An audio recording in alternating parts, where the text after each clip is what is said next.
They brought him right to me. I asked the officer, please, sir, can you go upstairs with me, watch me whoop his butt?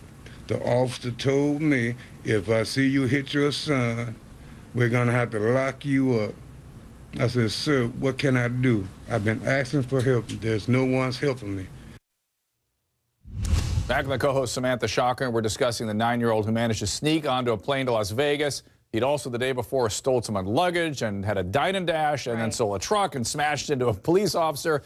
Father says he has behavior problems. I think we all agree Dad is right about that, and Dad seems desperate to do something and is sort of doesn't seem to have the skill set to manage this kid. Let's bring in a Behavior Bureau. Joining me, clinical psychologist Judy Ho, clinical and forensic psychologist Cheryl Arrett, criminal investigator Janine Manette, author of Ultimate Betrayal, and Valorie Burton, life coach and author of Happy Women Live Better. I want to show you guys a tweet before we go to our conversation here. It is from @Canamore.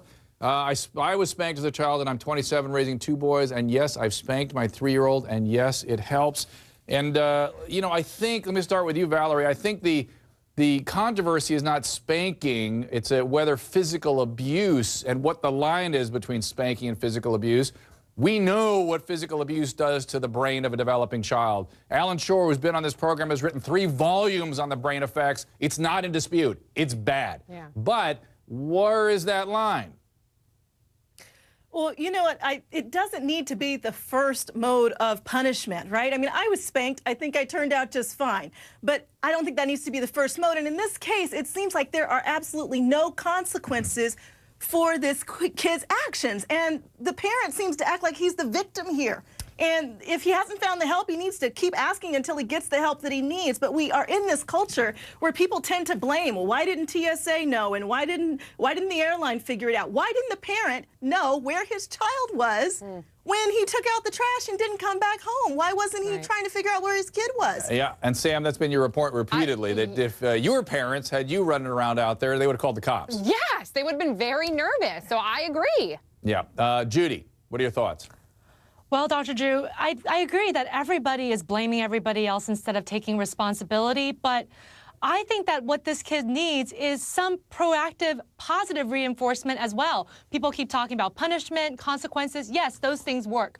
But positive reinforcement works better than punishment. That needs to be set up first, and then the consequences. And we know that from literature, we know that from experience, but everybody keeps talking about the punishment angle. And I just wish that everybody would get off of that and put him on a nice behavioral reinforcement system where he can earn rewards and learn some positive things. It's hard, especially with a child that is misbehaving. Deneen, you have thoughts on this? I do. You know, a couple of things, Dr. Drew. Number one, it makes my blood boil that people are talking about this kid like he's just some genius and some extra special super-duper kid. You know, I worked at juvenile hall for many years, and over 50% of the kids in there know how to hotwire a car, know how to pick a lock, know how to jailbreak a phone. I mean, these kids are very sophisticated, so anything that he's doing is not going to lead him to the CYA, it's going to lead him to the penitentiary. That's number one. Right. Number two, this father sitting up here talking about, I can't believe he got past security. I can't believe he got onto the plane. I can't believe he got past your front door. Yes. That's what I can't believe. That's what I'm just not understanding. These parents are asleep at the wheel. This kid is running the streets. Nobody is supervising him. He has too much time on his hands, and now he's gotten himself into a whole lot of trouble. This is a situation where you've heard the old adage, it takes a village to raise a child. Yep. They have turned this child over to the village to be raised. There is no one in charge. I wonder how many kids are in this house. He's fallen through the cracks. Nobody's You're right. in charge. We don't know that, and we're watching a little animated little segment there of the villagers being asleep at the wheel too, the kids sleeping onto the plane. Cheryl, let's get you into this. What about the physical abuse versus, you know, at what point you want to ring on that? Is there a point where spanking I do, Dr. Drew. Well, as you know, I have 2 9-year-olds of my own at home, and the idea of one of them not coming home, let alone getting past security and getting on a plane, is absolutely beyond my comprehension. But I have to point out that this is a guy, the father, who does seem totally overwhelmed. He has a child who I think has conduct disorder. Of course. And clearly. is at risk. And wait, Cheryl, stop with that. At risk for what? Explain to people what that means. We clearly see conduct disorder here, we see and that puts him at risk for developing antisocial personality disorder, for having a life of crime, for being in prison, for basically having a whole bunch of problems. We do need to early intervention needs to happen to help this kid, but the dad is overwhelmed and needs help, and a lot of the kids get shipped off to these camps that are dangerous too. But Deneen has experience with this, and Valerie, you'll be right after Deneen. Go ahead, Deneen.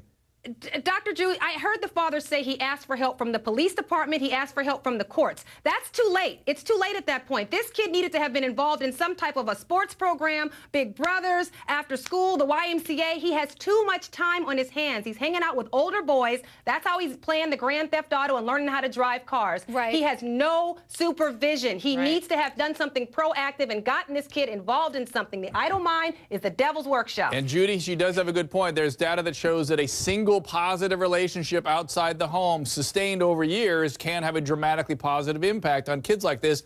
But at the same time, some kids have brain disorders that can't be overcome no matter what we do. What do you say, Judy? Well, you're right about that, Dr. Drew, but we have to try, right? I mean, there's so many of these kids who are at risk, and maybe we can change the trajectory. Even if it's just one kid out of 100 of these kids, that would be great. And so he needs to establish some more positive relationships, whether it's with his parents, with family friends, or with an adult role model. He needs a good role model, Dr. Drew. And Valerie, also... parenting classes would work. What do you need? Parenting classes might work as well. I think these parents are sound asleep. This dad is saying whooping or nothing. I don't know what else to do. We need to give him an alternative that can work for him. And but why didn't the dad say that years ago? This is too little too late. Exactly. But I'm sorry. Now it's a criminal issue. Right. And now that the media spotlight's on him, maybe he's just saying this because everybody's watching him. Hang on, I want to give Valerie a chance to ring in here. She's not used to fighting her way into this show the way you guys are. Go ahead, Valerie. It takes time. Dr. Drew, we are criminalizing a 9-year-old. Yeah. Okay, and the fact of the matter is this kid does have strengths. This kid has some pretty amazing strengths. Not only is he smart, he is a strategic person.